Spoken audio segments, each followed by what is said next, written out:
When you become 18, it's not given that your family members are going to be your healthcare agent if something happens to you. So, what we're trying to do is really spread the word that advanced care planning is something that should be normalized for every adult. And it's something that we talk about, and our wishes change as we age and as we progress through life. You're listening to Bridge the Gap Season 5, a podcast dedicated to informing, educating, and influencing the future of housing and services for seniors. Powered by sponsors AccuShield, Connected Living, Hamilton Captel, Inquire, One Day, LTC REIT, It's Never Too Late, Meridian Capital Group, Solinity, The Bridge Group Construction, and produced by Solinity Marketing. Welcome to the Senior Living Podcast with Josh and Lucas. We have a great program on today, a very important topic to talk about.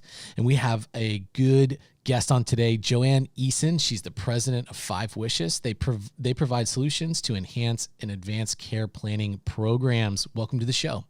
Thank you so much. It's a pleasure to be here, Lucas and Josh.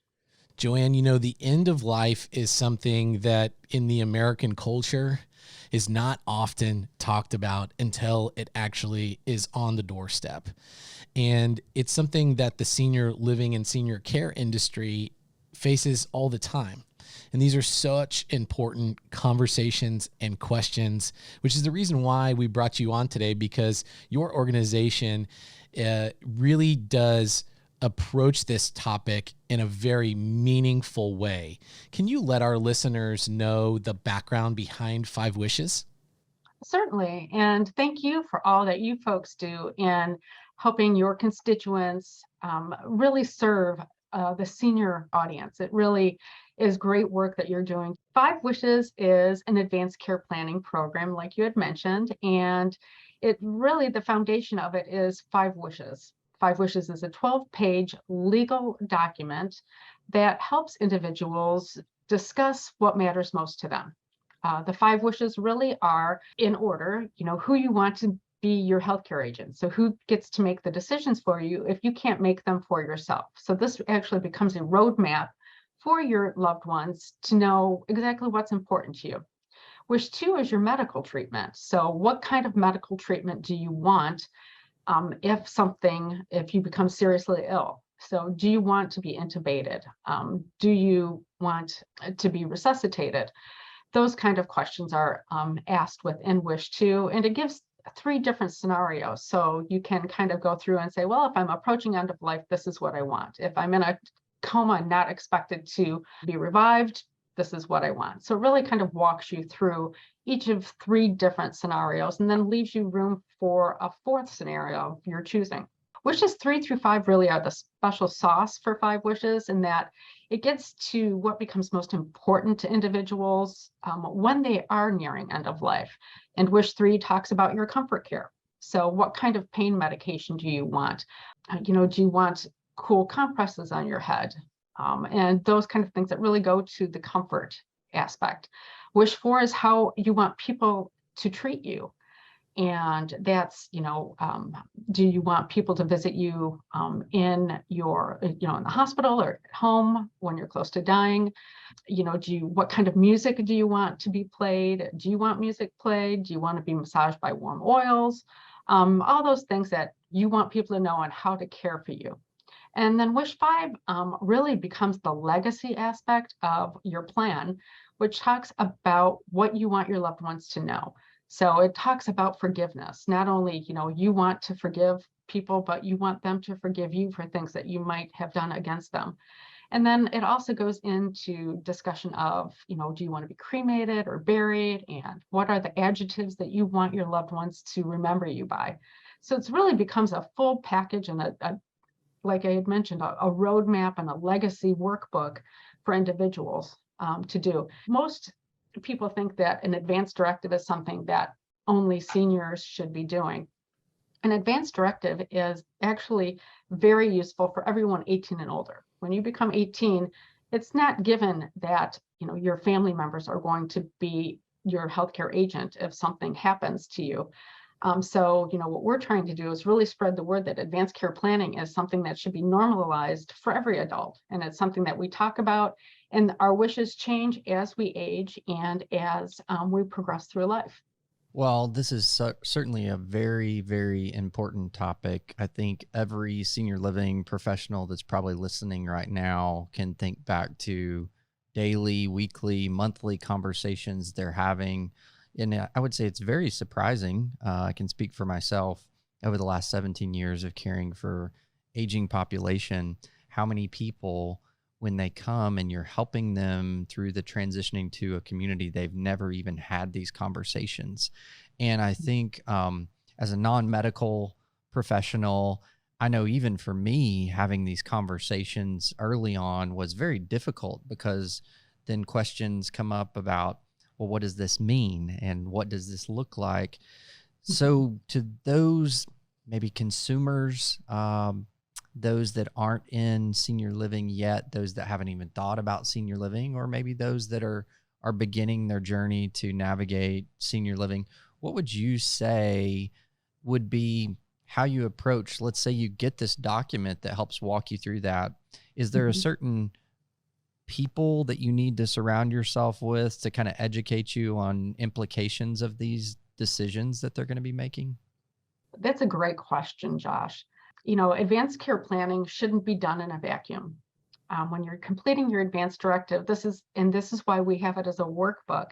This is something that really should stimulate conversation between you and your loved ones, as well as you and your medical providers. It does no good to have, your wishes stuck in your safe deposit box and they're not available to anybody and no one knows what they are.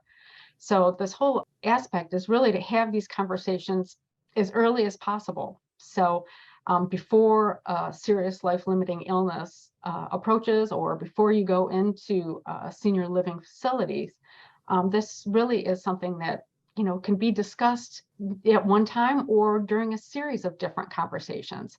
I know some people are get a little concerned when they have to talk about, well, I'm not quite sure what kind of medical treatment I want. So let's not talk about wish 2 yet. Let's start with maybe wish 3.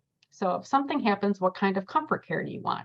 So the ability to go through the document at any point or at any of the wishes, that really helps individuals and families have better conversations, because it helps people come at the conversation where they're at that time. We have a lot of organizations and a lot of families that do this over Thanksgiving or the holiday time, because families are together then. So that way you've got a multi-generational group of people that can have some great conversations. And, it doesn't have to be morbid. And most of the time it's not. It really is talking about what matters most to you and what is your legacy. So it really is a document about or a conversation about your life. And it's not really about your death. So the Aging with Dignity organization, very large, I believe it's national organization, which is what Five Wishes was really born from.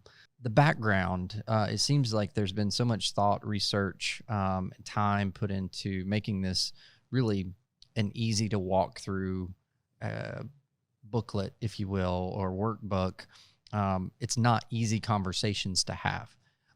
Tell us and the audience a little bit more about the background of how you even arrived at a lot of the research that you've put into this workbook. Great.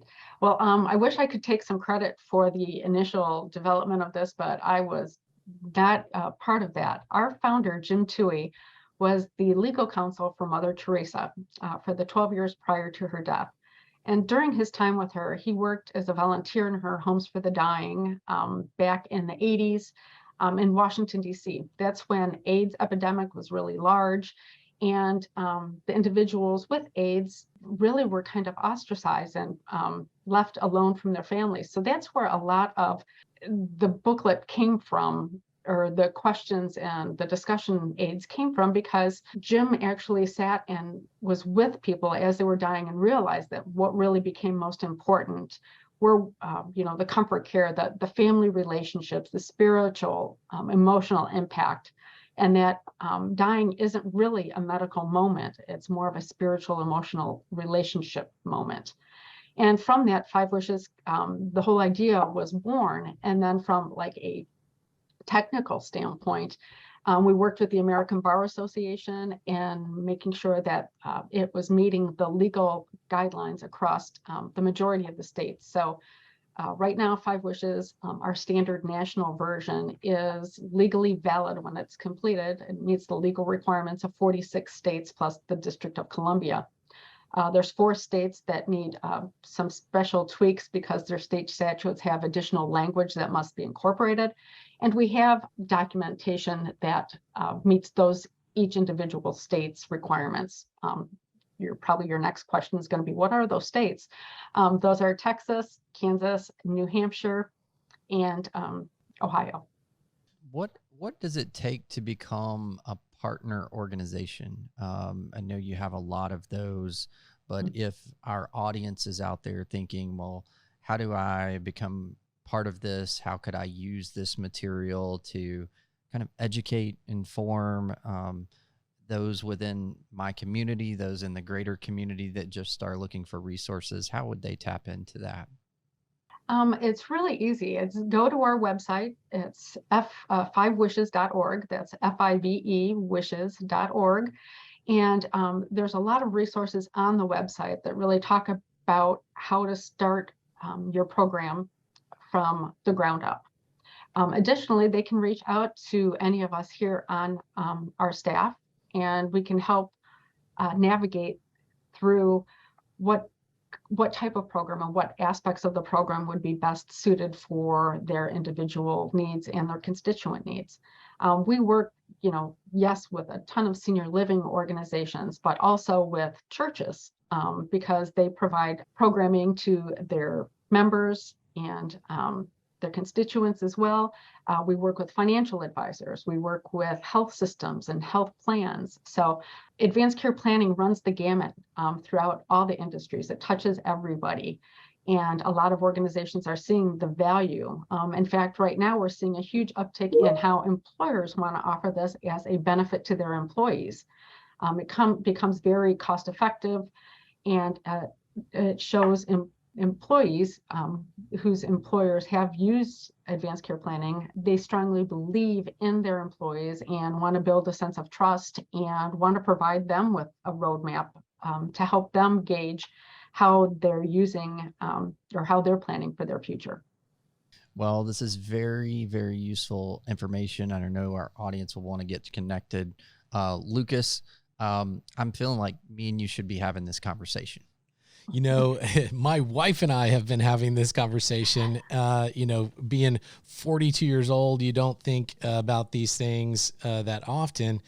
The world has changed quite a bit, and this is a conversation that is being had a lot more given extended family situations. And so it's important. And Joanne, we are so thankful for you to spend time to come on to our program to educate and inform our audience about this 5 Wishes documentation that can be accessed and utilized for these very, very important in-life decisions. Joanne, thank you for your time today. Thank you so much for having me, and best of luck. Thank you so much. And to all of our listeners, you can get this information by going to the show notes and hit the links. You can go to btgvoice.com, access this episode and many more. Hope to see you on social. Check us out on LinkedIn and Instagram, and we'll see you on the next one. Thanks for listening to another great episode of Bridge the Gap. Thanks for listening to Bridge the Gap podcast with Josh and Lucas. Connect with the BTG Network team and use your voice to influence the industry by connecting with us at btgvoice.com.